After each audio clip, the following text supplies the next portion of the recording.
Hello दोस्तों, प्रणाम, राधे राधे। कैसे हैं? आशा करती हूँ आप लोग अच्छे होंगे।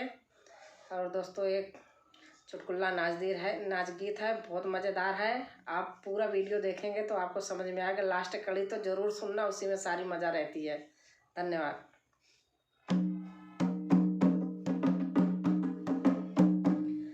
ननदी मारली न जा